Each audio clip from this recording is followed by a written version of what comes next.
ತಂದೆಯ ಜರೆಯಬೇಡ, ತಾಯಿಯ ಮರೆಯಬೇಡ.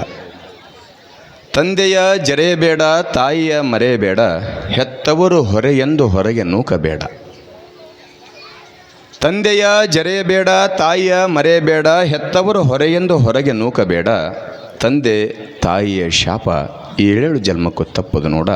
ಗುರುಕುಮಾರ ಪಂಚಾಕ್ಷರೇಶ್ವರ. ಓಂ ಶ್ರೀ ಗುರುಭ್ಯೋ ನಮಃ. ಮನುಷ್ಯ ಜೀವನದೊಳಗೆ ಹುಟ್ಟಿ ಬಂದೇವೆ ಅಂದ ಬಳಿಕ ನಾವು ಯಾರಿಂದ ಜನ್ಮವನ್ನು ತಾಳೇವೆ? ತಂದೆ ತಾಯಿಗಳಿಂದ ಜನ್ಮವನ್ನು ತಾಳೇವೆ ಅಂತಕ್ಕಂಥ ಮಾತನ್ನು ಪ್ರತಿಯೊಬ್ಬ ಮನುಷ್ಯನು ಕೂಡ ನೆನಪಿಟ್ಟುಕೊಳ್ಬೇಕು. ನಾವು ದಿನಕ್ಕೆ 1000 ರೂಪಾಯಿ ಅಲ್ಲ, 10,000 ಅಲ್ಲ, ದಿನಕ್ಕೆ ಲಕ್ಷ ಲಕ್ಷ ರೊಕ್ಕವನ್ನು ದುಡಿತೇವೆ ಅಂದರೂ ಕೂಡ ಏನು ಕೊಟ್ಟರೂ ಕೂಡ ತಂದೆ ತಾಯಿ ಋಣ ಸಿಗೋದಿಲ್ಲ. ಏನು ಕೊಟ್ಟರೂ ಕೂಡ ತಂದೆ ತಾಯಿ ಸೇವಾ ಸಿಗೋದಿಲ್ಲ. ತಂದೆ ತಾಯಿ ನಮ್ಮನ್ನು ಪಡ್ಕೊಳ್ಬೇಕಾಗಿತ್ತಂದ್ರೆ ಆ ದೇವ್ರು ಅನ್ನಂಗಿಲ್ಲ, ಈ ದೇವ್ರು ಅನ್ನಂಗಿಲ್ಲ, 10 ದೇವರಿಗೆ ಹರಕೆಯನ್ನು ಹೊತ್ತು ನಮ್ಮನ್ನು ಪಡ್ಕೊಂಡಾರ. ಎದಕ್ಕೆ? ತಂದೆ ತಾಯಿ ಒಂದು ಆಶಯ, ತಂದೆ ತಾಯಿ ಒಂದು ಕನಸು ಏನು ಅಂತಂದ್ರೆ ಮುಪ್ಪಾನವ ಸ್ಥಿತಿಯೊಳಗೆ ತಂದೆ ತಾಯಿಗಳು ಮಕ್ಕಳಿಗೆ ನಮಗಂತೂ ಅನ್ನ ಹಾಕ್ತಾರೆ ಅಂತಕ್ಕಂಥ ನಂಬಿಕೆ ಮ್ಯಾಗ. ಅದಕ್ಕೆ ಹಿಂದಿನ ನಿಮ್ಗೆ ಅವತ್ತು ಹೇಳಿ ಒಂದೇ ದಿವಸ ಬಡಿಬೇಕಾದ್ರೆ 4 ರೊಟ್ಟಿ ಜಾಸ್ತಿ ಬಡಿಬೇಕಂತ, 4 ರೊಟ್ಟಿ ಜಾಸ್ತಿ ಬಡಿಬೇಕಂತ, ಹಡಿಬೇಕಾದ್ರೆ ಎದಕ್ಕೆ? ಸುಮ್ಮನೆ ನೋಡಿ ಮುಕ್ಕೊಳಕ ಎದಕ್ಕೆ ರೀ? ಸುಮ್ಮನೆ ಅಂದಿಲ್ಲ. ವಯಸ್ಸು ಆದ ಬಳಿಕ ತಂದೆ ತಾಯಿ ಶರೀರ ಹೇಗಿರುತ್ತೆ ಅಂತಂದ್ರೆ ಸಣ್ಣ ಮಕ್ಕಳ ಶರೀರ ಇದ್ದಂಗೆ ಇರ್ತಂತ. ನೋಡಿರ್ಬೇಕಾದ್ರೆ ನೀವು ಸಣ್ಣ ಮಕ್ಕಳ ಶರೀರ ಹಂಗೆ ಇರ್ತೈತಿ, ಮನಸ್ಸು ಕೂಡ ಹಂಗೆ ಇರ್ತೈತಿ. ಸಣ್ಣ ಮಕ್ಕಳಂಗೆ 2 ಮಾತು ಬೇಯ್ಬೋದ, 2 ಮಾತು ಅಳಬೋದು, 2 ಮಾತು ನಗಬಹುದು, 2 ಮಾತು ಸಿಟ್ಟು ಮಾಡ್ಕೊಳ್ಬಹುದು. ಅದು ಸಹಜ. ಆ ವಯಸ್ಸೈತಿ. ನಾವು ಆ ವಯಸ್ಸಿಗೆ ಬಂದಿಲ್ಲ, ನಮಗೆ ಗೊತ್ತಿಲ್ಲ. ಮುಂದೆ ಆ ವಯಸ್ಸಿಗೆ ಬಂದ ನಮಗೂ ಅದು ಬರೋದ. ಕಾರಣ ಏನು ಅಂತಂದ್ರೆ ನಾವು ಹಿಂಗೆ ಬಾಲ್ಯದೊಳಗೆ ಇರ್ತೀವಿ ಅನ್ನಂಗಿಲ್ಲ, ಯೌವನದೊಳಗೆ ಇರ್ತೀವಿ ಅನ್ನಂಗಿಲ್ಲ, ಮುಪ್ಪಾನವಸ್ಥೆದೊಳಗೆ ಇರ್ತೀವಿ ಅನ್ನಂಗಿಲ್ಲ. ಇವೆಲ್ಲವನ್ನೂ ಕೂಡ ದಾಟಿ ಕೊನೆಯದಾಗಿ ಆ ಸಮಯಕ್ಕೆ ಬರೋಕೆ ಬೇಕಾ ಎಲ್ಲರೂ ಕೂಡ. ಕೆಲವರು ಬರ್ತಾರೆ, ಕೆಲವರು ಜಲ್ದಿನ ಹೋಗ್ತಾರೆ, ಆ ಮಾತು ಬೇರೆ. ಆದರೆ ಆಶ್ಚರ್ಯ ಏನು ಅಂತಂದ್ರೆ ಏನು ಕೊಟ್ರೆ ತಂದೆ ತಾಯಿ ಸೇವೆ ಸಿಗತೈತೆ ರೀ. ತಂದೆ ತಾಯಿ ಜೀವಂತಿದ್ದಾಗ ಒಂದು ತುತ್ತು ಅನ್ನ ಹಾಕದೇ ಇರ್ತಕ್ಕಂಥ ಮಗ, ತಂದೆ ತಾಯಿ ಜೀವಂತಿದ್ದಾಗ ನನಗೆ ಅಷ್ಟು ಹೊಲ ಬೇಕು, ನನಗೆ ಎಷ್ಟು ಮನೆ ಬೇಕು, ನನಗೆ ಬಂಗಾರ ಬೇಕು, ಬೆಳ್ಳಿ ಬೇಕಂತ ತಿಳ್ಕೊಂಡು ಎಲ್ಲರೂ ಕೂಡ ಆಯ್ಕೆ ಮಾಡ್ಕೊಂಡ್ರಿ ಖರೆ. ಆದರೆ ಜನ್ಮ ಕೊಟ್ಟ ತಂದೆ ತಾಯಿನ ಯಾರು ಆಯ್ಕೆ ಮಾಡ್ಕೊಂಡ್ರಿ? ಸಾಧ್ಯನೇ ಇಲ್ಲ. ರೊಕ್ಕ ಬೇಕಾ, ಹೊಲ ಬೇಕಾ, ಮನೆ ಬೇಕಾ, ಅಜ್ಜ ಮುತ್ತಜ್ಜ ಗಳಿಸಿದ್ದ. ಆದರೆ ಹೆತ್ತಂತ ತಂದೆ ತಾಯಿ ಬೇಡ ನಮಗೆ. ತಂದೆ ತಾಯಿ ಜೀವಂತಿದ್ದಾಗ ಒಂದು ತುತ್ತು ಅನ್ನ ಹಾಕದೇ ಇರ್ತಕ್ಕಂಥ ಮಗ, ತಂದೆ ತಾಯಿ ಜೀವಂತಿದ್ದಂಥ ಸಮಯದಾಗ ಒಂದು ತುತ್ತು ಅನ್ನ ಹಾಕದೇ ಇರ್ತಕ್ಕಂಥ ಮಗ ಪುಣ್ಯ ಕ್ಷೇತ್ರಕ್ಕೆ ಹೋಗಿ, ದೊಡ್ಡ ಕ್ಷೇತ್ರಕ್ಕೆ ಹೋಗಿ 16,000 ಪ್ರಸಾದ ಹಾಕಿದ್ರೆ ಬರುವಂಥ ಪುಣ್ಯ ಏನದ? ಅವ್ರು ಏನಂದಾರ? ತಂದೆ ತಾಯಿ ದೇವರೆಂದು ನಂಬಿ ಪಾದ ಪೂಜೆ ಮಾಡು ಅಂದಾರ ಅವರು. ದೇವರು ಬೇರೆ ಯಾರೂ ಇಲ್ಲ, ನಿನ್ನ ಜನ್ಮ ಕೊಟ್ಟಂಥ ತಂದೆ ತಾಯಿನ ನಿಜವಾದ ದೇವರು ಅಂತ ಕರೆದಾರ. ಶಿಶುನಾಳ ಶರೀಫಜ್ಜನಿಗೆ ಕನ್ಯೆ ಕೊಡಕ್ಕೆ ಬಂದಂಥ ಸಮಯದೊಳಗೆ ಶರೀಫಜ್ಜನಿಗೆ ಬಂದಂಥ ದೈವ ಅಂದ್ರಂತ, ಬಾರೋ ಶರೀಫ, ಗಡಿ ಮನೆಗಿಂದ ಹೊರಗೆ ಬಂದ. ಬಾರೋ ಶರೀಫ, ನೀನು ಕನ್ಯೆ ಕೊಡಕ್ಕೆ ಬಂದೀವಿ ಅಂದಾಗ ಶರೀಫಜ್ಜಂದ ಕುಂದ್ರಿ ಬರ್ತೀನಿ ತಿಳ್ಕೊಂಡು ಒಳಗೆ ಹೋಗಿ ಮುಖ ತಗೊಂಡು ಹೊರಗೆ ಬಂದ. ಬಾರಪ್ಪ ಈಗಾರ ಕುಂದ್ರು, ಇಲ್ಲ ಒಂಚೂರು ಮಕ್ಕಂಬದನಕ್ಕೆ ಹೋಗಿ ಬರ್ತೀನಿ ತಿಳ್ಕೊಂಡು ಒಳಗೆ ಹೋದ. ಒಳಗೆ ಹೋದಂಥ ಸಮಯದೊಳಗೆ ಒಳಗೆ ಹಿಂಗೆ ಬಂದ ಶರೀಫಜ್ಜ. ಹಿಂಗೆ ಹೋಗಿ ಬಂದ್ಕೊಳ್ಳೆ ದೈವ ಕೂಡಿತು. ದೈವನ ಕುಂತ್ಕೊಂಡು ಹೇಳ್ರಪ್ಪ ಏನಾತೀಗ, ನಿಂಗೆ ಕನ್ಯೆ ಕೊಡಕ್ಕೆ ಬಂದೀವಿ, ಕೊಡ್ರಿ ಯಾರು ಬೇಡ ಅಂದಾರ.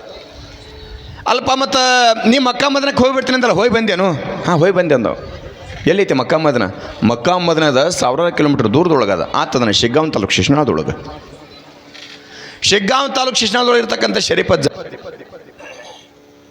ಯಾವಾಗ ಕನ್ಯೆ ಕೊಡಕ್ಕೆ ಬಂದೀವಿ ಅಂದ್ಕೊಳ್ಳಿ ಅವ್ರಂದ್ರು, ಬಹುಶಃ ಶರೀಫನ್ ತಲೆ ಕೆಟ್ಟೈತಿ, ಕನ್ಯೆ ಕೊಡಬೇಡ್ರಿ ಅಂದ್ರು ಅವರು. ಅಂದ್ಕೊಳ್ಳೆ ಶರೀಫಜ್ಜನಂತ, ನಿಮ್ಮ ದೃಷ್ಟಿಯೊಳಗೆ ತಂದೆ ತಾಯಿ ಮಕ್ಕಾ ಮನೆಯೊಳಗಿಲ್ಲ, ಅಲ್ಲಿದ್ದಾನಂತ ದೇವ್ರು ಅಲ್ಲಿದ್ದಾನಂತಂದ್ರೆ, ನಿಮ್ಮ ದೃಷ್ಟಿಯೊಳಗೆ ನಿಜವಾದ ದೇವ್ರು ಅಲ್ಲಿದ್ದಾನಂತಂದ್ರೆ, ನನ್ನ ದೃಷ್ಟಿಯೊಳಗೆ ಒಳಗಡೆ ಇರ್ತಕ್ಕಂಥ ನನ್ನ ಜನ್ಮದಾತ ತಂದೆ ತಾಯಿ ನನ್ನ ಮಕ್ಕಾ ಮದನಂತ ಶರೀಫಜ್ಜ ತಂದೆ ತಾಯಿನ ಮಕ್ಕಾ ಮದನ ಅನ್ನಂತ. ಹೀಗಾಗಿ ದೊಡ್ಡವರಾಗಿ ಹೋದ್ರು ಅವರು. ತಂದೆ ತಾಯಿ ಜೀವಂತಿದ್ದಾಗ ಒಂದು ಜೊತೆ ಬಟ್ಟೆ ತಂದು ಕೊಡಲಿಲ್ಲ, ತಂದು ವಯಸ್ಸಾದ ಮ್ಯಾಗ ಒಂದು ದೋತ್ರ, ಒಂದು ಪೈಜಾಮ, ಒಂದು ವಸ್ತ್ರ, ಒಂದು ರುಮಾಲ, ಒಂದು ಟೆಪಿಗೆ ತಂದು ಕೊಡಲಿಲ್ಲ. ತಾಯಿ ಜೀವಂತಿರುವಂಥ ಸಮಯದೊಳಗೆ ಒಂದು ಶೀರಿ ತಂದು ಕೊಡಲಿಲ್ಲ ಮಗ. ಅವ್ರಿದ್ದಾಗ ಹೊಟ್ಟೆನೆತ್ತಿ ನೋಡಲಿಲ್ಲ. ಅವ್ರು ತೀರ್ಕೊಂಡ ಮ್ಯಾಗ ನೋಡ್ಬೇಕು, ಬಂದು ಅಳೋದೇನ ಕರೆಯೋದೇನ. ಅವ್ರ ದಿವ್ಸಕ್ಕೆ ಕಿಮ್ಮತ್ತಿನ ಶೀರಿ ತೊಗೊಂಬಂದು, ತಾಯಿ ತೀರ್ಕೊಂಡು ಅಂದ್ರೆ ದಿವ್ಸಕ್ಕೆ ಕಿಮ್ಮತ್ತಿನ ಶೀರಿ ಏರಿಸ್ತೀರಿ. ತಂದೆ ತೀರ್ಕೊಂಡು ಅಂದ್ರೆ ದೋತ್ರ ಪೈಜಾಮ್ ತಂದು ಹಿಡಿತಿರಲ್ಲ. ಆತಿದ್ದಾಗ ಉಟ್ಕೊಳ್ಲಿಲ್ಲ, ಹೋದ್ಮೇಲೆ ಉಟ್ಕೊಳಕ್ಕಾಗತ್ತೇನು? ಕಾರಣ ಏನು ಅಂತಂದ್ರೆ ಹತ್ತಾರು ದೇವರಿಗೆ ಹರಕೆಯನ್ನು ಹೊತ್ತು ಮಕ್ಕಳನ್ನ ಪಡ್ಕೊಂತಿರ್ಲಿವ. ನಿಮ್ಮಲ್ಲಿ ನಂದೊಂದು ವಿನಂತಿ ಏನಂದ್ರೆ, ಎಷ್ಟು ಮಕ್ಕಳನ್ನ ಹಡ್ದೀವಿ ಅನ್ನೋದು ಮುಖ್ಯ ಅಲ್ಲ. ಅದ್ರಾಗ ಇವತ್ತಿನ ದಿನಮಾನದೊಳಗೆ, ಹಿಂದಿನ ಸಮಯದೊಳಗೆ ಡಜನ್ ಇಟ್ಲೆ ಮಕ್ಕಳನ್ನ ಹಡ್ದ್ರಂದ್ರೂ ಕೂಡ ಮಕ್ಕಳ ತಂದೆ ತಾಯಿ ಜೋಪಾನ ಮಾಡ್ತಿದ್ರು. ನೆನಪಿರಲಿ, ಇವತ್ತಿನ ದಿವಸ ಅನಾಥಾಶ್ರಮಗಳು ಯಾಕೆ ಹುಟ್ಟಾಕತ್ತಾವಂದ್ರೆ, ಇವತ್ತಿನ ದಿವಸ ವೃದ್ಧಾಶ್ರಮಗಳು ಯಾಕೆ ಹುಟ್ಟಾಕತ್ತಾವಂತಂದ್ರೆ, ನೀವು ಒಂದು ಸಾರಿ ಆದರೂ ಕೂಡ ಹೋಗಿ ಭೇಟಿ ಕೊಟ್ಟು ಬರೋಕಬೇಕು. ಮನೆ ತಾನೇ ಆದಂಥ ಘಟನೆ. ಈ ಮಕ್ಕಳನ್ನ ಟೂರಿಗೆ ಕರ್ಕೊಂಡು ಹೋಗಿರಲ್ಲ, ಟೂರಿಗೆ ಈ ರಜೆ ಬಿಟ್ಟಾಗ ಟೂರಿಗೆ ಕರ್ಕೊಂಡು ಹೋಗೋದ್ರ ಜೊತೆಗೆ ಅನಾಥಾಶ್ರಮ ಕರ್ಕೊಂಡು ಹೋಗ್ಬರ್ರಿ ಆ ಮಕ್ಕಳನ್ನ, ವೃದ್ಧಾಶ್ರಮ ಕರ್ಕೊಂಡು ಹೋಗ್ಬರ್ರಿ ಆ ಮಕ್ಕಳನ್ನ. ಯಾಕೆ? ಮುಂದೊಂದು ಸಮಯದೊಳಗೆ ನಮ್ಮದು ಹಣೆ ಬರ ಇಲ್ಲೇ ಇರ್ತಾನೆ, ಯಾರಿಗೆ ಗೊತ್ತು?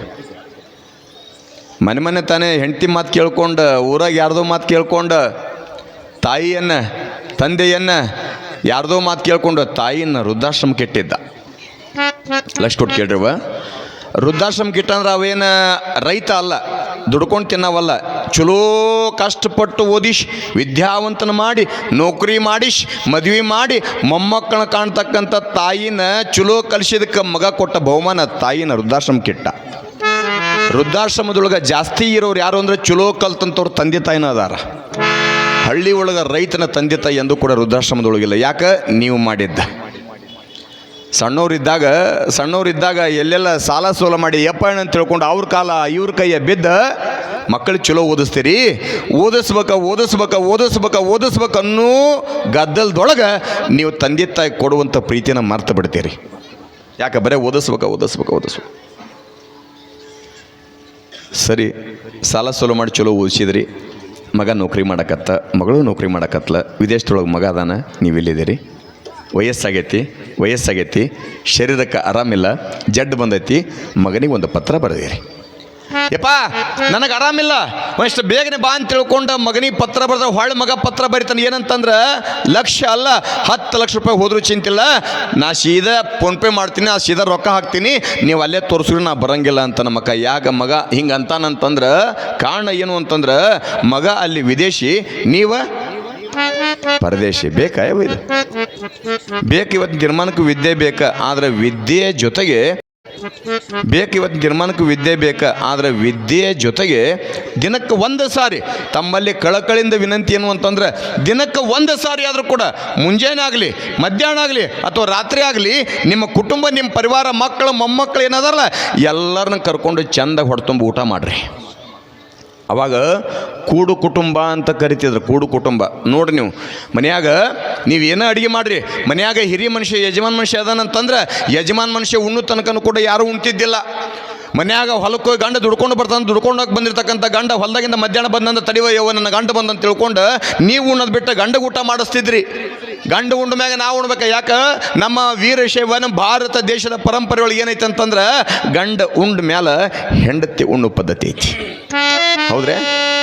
ಈಗಿನ ಮಂದಿ ಅಯ್ಯವ ಗಂಡಕ್ಕಿಂತ ಮುಂಚೆ ಕಸ ಆಗಿರ್ತೈತಿ. ಉಂಡ್ರೆ ಎಟ್ಟ ಬಿಟ್ರೆ ಎಟ್ಟ ಅಲ್ಲ. ಸರಿ, ಹೊಲಕ್ಕೆ ಹೋಗಿರ್ತಕ್ಕಂಥ ಗಂಡ ಬಂದ್ಮ್ಯಾಗ ಉಣ್ಬೇಕಂತ ತಿಳ್ಕೊಂಡು ಬುತ್ತಿ ಮಾಡಿ ಕಾಯ್ಕೊಂತ ಕುಂತ್ಕೊಂಡ್ರಿ. ಗಂಡ ಬಂದು ಊಟ ಮಾಡಿದ್ರೊಳಗೆ 3:30-4 ಗಂಟೆ ಆತ. 4 ಗಂಟೆ ಅನ್ನೋದ್ರೊಳಗೆ ಸಾಲಿಗೆ ಹೋಗಿರ್ತಕ್ಕಂಥ ಮಕ್ಕಳು ಮನೆ ಬರ್ತಾವ. ಯವ್ವ ಇನ್ನೊಂದು 10 ನಿಮಿಷಕ್ಕೆ ಮಕ್ಕಳು ಬರ್ತಾವ. ಮಕ್ಕಳಿಗೆ ಉಣಿಸ್ಬೇಕಂತ ತಿಳ್ಕೊಂಡು ನೀವು ಉಣ್ಣುವಂಥದ್ದನ್ನ ಮಕ್ಕಳಿಗೆ ಉಣಿಸ್ತೀರವ್ವ. ಅವಾಗಿನ ಸಮಯ ತಾಯಿ ಅಂತ ಕರಿತಿದ್ರು.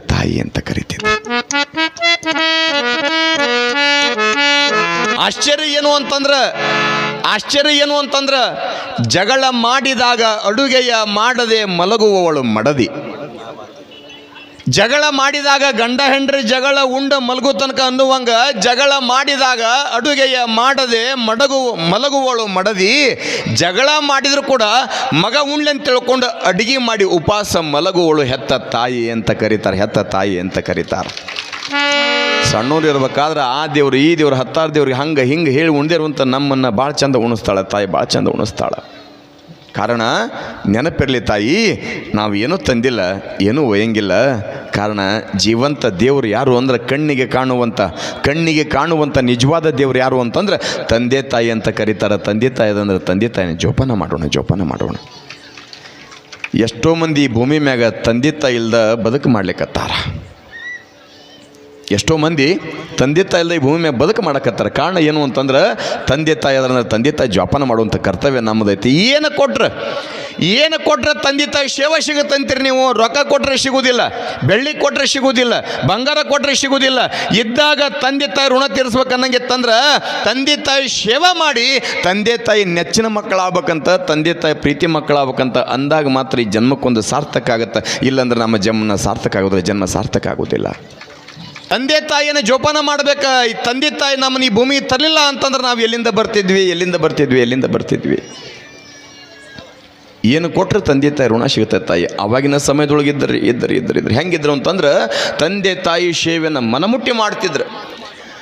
ಅಣ್ಣ ಇರ್ಬೋದು, ತಮ್ಮ ಇರ್ಬೋದು, ಬ್ಯಾರೆಗರಂದ್ರೂ ಕೂಡ ನನ್ನ ತಾಯಿ ಬೇಕಾ ತಂದೆ ಬೇಕಂತ ಕೇಳ್ತಿದ್ರು. ಕಲಬುರಗಿ ಶರಣಪ್ಪಪ್ಪ ನಿಮಗೆಲ್ಲ ಗೊತ್ತೈತೆ. ತಾಯಿ ಅಣ್ಣ ತಮ್ಮ ನಡುವೆ ಜಗಳ ಬಂತ. ಯಾಕೆ 1000 ವರ್ಷಿದ್ರೆ ಸಾವು ತಪ್ಪಂಗಿಲ್ಲ, 100 ವರ್ಷಿದ್ರೆ ಬ್ಯಾರೆಗ ತಪ್ಪಂಗಿಲ್ಲ ಅಂತ. ಎಲ್ಲರ ಮನೆಗೆ ಇರೋದೇ ಜಗಳ ಇಲ್ಲಂತಲ್ಲ. ಆದ್ರೆ ಜಗಳ ಬಂದಂಥ ಸಮಯದೊಳಗೆ ತಮ್ಮನಾಗಿರ್ತಕ್ಕಂಥ ದೊಡ್ಡನಗೌಡ, ಅಣ್ಣನಾಗಿರ್ತಕ್ಕಂಥ ಶರಣಪ್ಪ ಇಬ್ಬರು ನಿಂತ್ಕೊಂಡಾಗ ದೊಡ್ಡನಗೌಡನಂತ ನನಗೆ ಹೊಲ ಮನಿ ಏನು ಭಾಗೈತಿ ಎಲ್ಲ ಬೇಕಂತ ಕೇಳಿದಾಗ ಶರಣಪ್ಪಪ್ಪ ನನಗಿಂಥದ ಬೇಕಂತ ತಿಳ್ಕೊಂಡು ಕೇಳಿಲ್ಲ. ತಮ್ಮ ಕಿರಿಯವನು ತೊಗೊಂಡು ಬಿಟ್ಟಿದ್ದನ್ನು ಹಿರಿಯ ಮಗ ತೊಗೋಬೇಕಂತೇಳಿ ಶಾಸ್ತ್ರ ಹೇಳ್ತೈತೆ ಅಂದ ಬಳಿಕ ಶರಣಪ್ಪಪ್ಪ ಅಂದ, ತಮ್ಮ ನಿನಗೇನು ಬೇಕು ನೀ ತೊಗೊಂಡು ಬಿಟ್ಟಿದ್ದನ್ನು ನಾ ತೊಗೊಂತೀನಿ ಅಂದ. ದೊಡ್ಡಗೌಡ ಹೆಣ್ತಂದ್ಲು, ನೋಡು ಏನೂ ಕೊಡಬೇಡ ನಿಮ್ಮ ಅಣ್ಣಗ. ಕಾರಣ ಏನು ಅಂತಂದ್ರೆ ಎಲ್ಲ ನಮಗ ಬೇಕಂತ ತಿಳ್ಕೊಂಡು ಬಯಸ್ಬೇಕಾದ್ರೆ ಶರಣಪ್ಪಪ್ಪ ಬಯಸಿದ್ದು ಯಾವುದೇವ? ಶರಣಪ್ಪಪ್ಪ ತಮ್ಮನಲ್ಲಿ ಕೇಳಿದ್ದು ಏನ?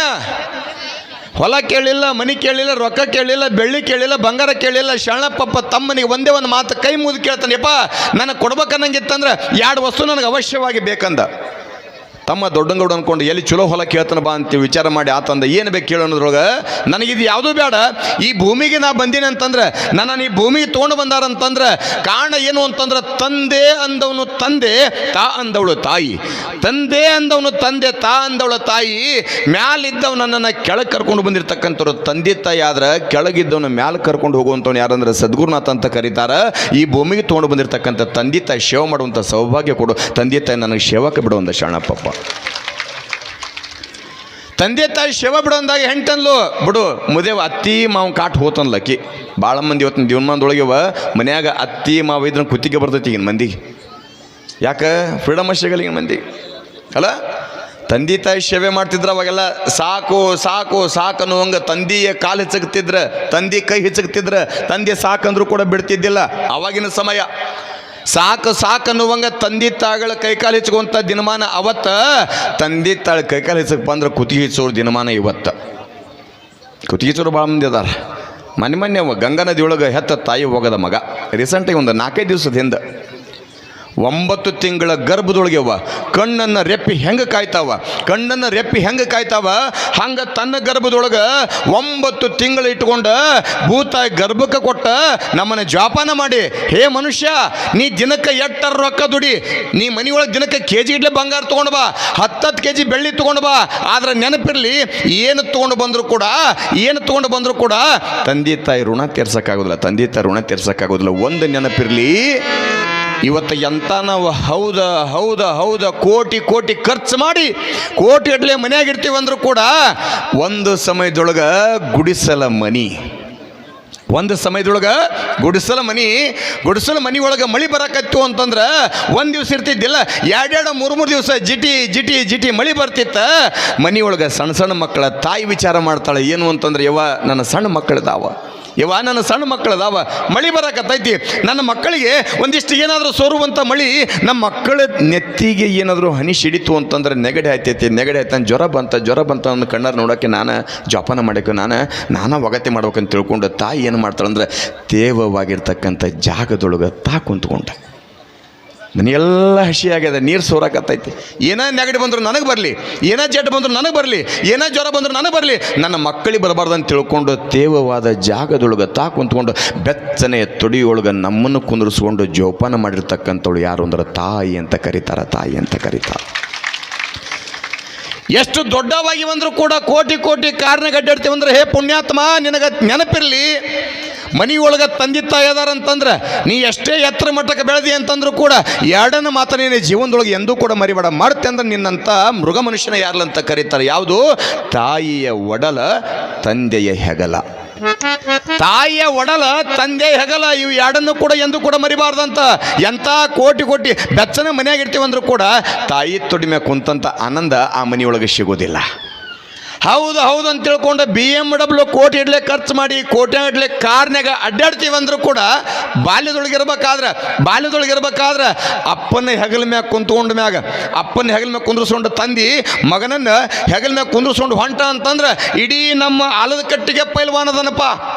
ಇಡೀ ರಾಜ್ಯದೊಳಗೆ ಬೆಳ್ಳಿ ಕದ ಬಂಗಾರದ ಕದ ತೊಗೊಂಡು ಬಂದನಂದ್ರು ಕೂಡ, ಎದುರಿಗೆ ದೊಡ್ಡ ಪೈಲ್ವಾನ ಬರಕತ್ತನಂದ್ರು ಕೂಡ, ಎದುರಿಗೆ ಆನೆ ಬರಕತ್ತಂದ್ರು ಕೂಡ, ಆಗಿನ ಸಮಯದೊಳಗೆ ಸಣ್ಣವರಾಗಿರ್ಬೇಕಾದ್ರೆ ತಂದೆ ಹೆಗಲ ಮ್ಯಾಗ ಕುಂತ್ಕೊಂಡಿರ್ತಕ್ಕಂಥ ಸಂದರ್ಭದೊಳಗೆ ಮಗನಿಗೆ ಅನಿಸ್ತೈತಿ, ಮುಂದೆ ಬೆಕ್ಕದ್ದು ಬಂದರೂ ಕೂಡ ತಂದೆ ಅಂತಕ್ಕಂಥ ಆನೆ ಬಲ ಮುಂದೈತೆ ಅಂದ್ಬೇಕು. ನಾ ಹೆದರಂಗಿಲ್ಲ ಅಂತಿದ್ರೆ ಅವಾಗಿನ ಮಂದಿ ಹೆದರಂಗಿಲ್ಲ ಅಂತಿದ್ರು.